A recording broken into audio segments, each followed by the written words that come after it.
আসসালামু আলাইকুম। হ্যাঁ, ভালো আছো আব্বা? কি টাকা লাগবে? 1 সপ্তাহ আগে না বেতন পেয়ে টাকা দিলাম। ফোন দিলি শুধু টাকা টাকা করে, বুঝলাম না কিছু। এত টাকা কি কোনে পাবো আমি? আমি কি টাকার গাছ লাগাইছি বিদেশে? টাকা টাকা টাকা। মামা কি হয়েছে? চিল্লাপাল্লা করেন? আমি রেখে দিলাম। আমি পরে কল দিতে পারে, হ্যাঁ? আর ভালো লাগতেছে না কিছু।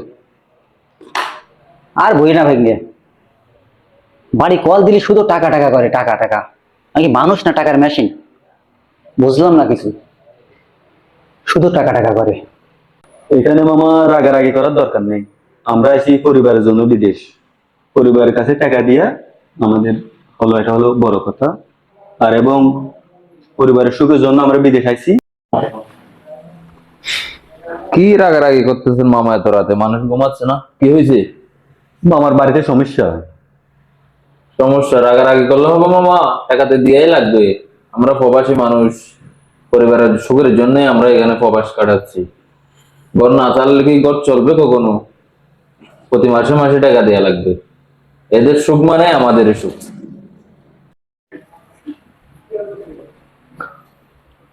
কি হয়েছে তোদের এত চিল্লাচিল্লি কি জন্য? ঘুম ভেঙে গেল তোদের চিল্লাচিল্লি শুনে। আর বলিস না, বাড়ি কল দিলি শুধু টাকা আর টাকা। বাড়ি তো টাকা চাবেই, তুই তো টাকা দেওয়ার জন্য কেন আইছিস? এটা এত চিল্লা পাল্লা করলে হবে? লিমিট আছে না একটা? এত বছর বিদেশ থেকে নিজের জন্য কিছু করি নাই, সব পরিবারেরকে দিয়ে দিছি, বুঝিস নাই? তুই কয় বছর আইছিস? 7 বছর। 7 বছরে কত টাকা ক্যাশ আছে? এই 2 লাখ টাকা মতো ক্যাশ। পরিবারের কাছে টাকা দিতে দিতে ক্যাশ হয়, কিভাবে ক্যাশ করবো? হ্যাঁ ঠিক আছে, তোর কয় টাকা আছে? কয় বছর আইছিস? 5 বছর। 5 বছর আইছিস, তোর কাছে আর কি জিজ্ঞেস করবো? তাও বল কয় টাকা আছে? এর মধ্যে কোন বিয়ে, মা বাবার চিকিৎসা খরচ, ফ্যামিলি খরচ, ভাইয়ের খরচ আছে 1.5 লাখ টাকা, 1 লাখ টাকা মতো। আর এছাড়া তার টাকাই নেই। আচ্ছা যাই, তুই আইছিস কয় বছর? 9 বছর। 9 বছরে কত টাকা ক্যাশ আছে? বাড়ি গদ্দর করলাম, বিয়ে শাদী করলাম, সমান সমান। 0। তা ওটা পজিশন আছিস, বিয়ে করতে পারিস। আমি তো 11 বছর, আপনি কি করছেন? 11 লাখ টাকাও ক্যাশ নাই, বুঝিস নাই? মানে 1.5 লাখ টাকা আছে, এখনো বিয়ে করতে পারলাম না, বুড়ো হয়ে গেলাম, বুঝতে পারিস? তারপর রাগ শাক করে আর লাভ নেই, পরিবারের পর রাগ করে কি করবি? কি অবস্থা? কি নিয়ে আলাপ আলোচনা করতেছো তোমরা? আর ভাই দুঃখের বিদেশ। আর বিদেশের কথা বলে না, বিদেশের আলাপ আলোচনা। বিদেশ আইসি আজ 25 বছর, 25 বছর বিদেশ আইছি। যখন আইছিলাম আমার মুখে একটা দাড়ি ছিল না, ক্লিন সব করতাম। আর এখন চুল দাড়ি সব পাকিয়ে গেছে।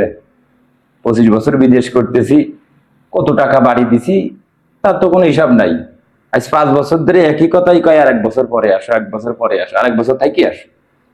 দুঃখের কথা কি কব, তাহলে 1 বছর থাকি আসবে, এখন আমার বাড়ি যেতে হলে আর 1 বছর থাকি প্লেনের টাকা গুছাই তারপরে বাড়ি যেতে হবে। এলো বিদেশ, হ্যাঁ? সারা জীবন ফ্যামিলির জন্য টাকা পয়সা দিয়ে গেলাম, এখন আমার বাড়ি যেতে হবে, 1 বছর কাজ করে প্লেনের টাকা গুছাই। তা আপনি যে এত বছর আছেন, আপনার কোনো ক্যাশ নাই? ক্যাশ কি বললাম, 25 বছর বিদেশ করার পরে এখন ক্যাশ তো দূরিত, এখন আরো 1 বছর খাইছি, তারপরে লোকে প্লেনের টাকা নিয়ে যেতে হবে। ক্যাশ আমার আছে না না আছে বাড়ির লোক জানে।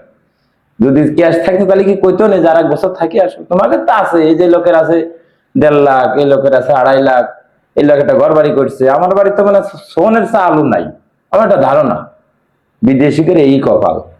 এটাই হলো বিদেশ, আর এটাই হচ্ছে বাস্তবতা। প্রবাস। বুঝা গেছে?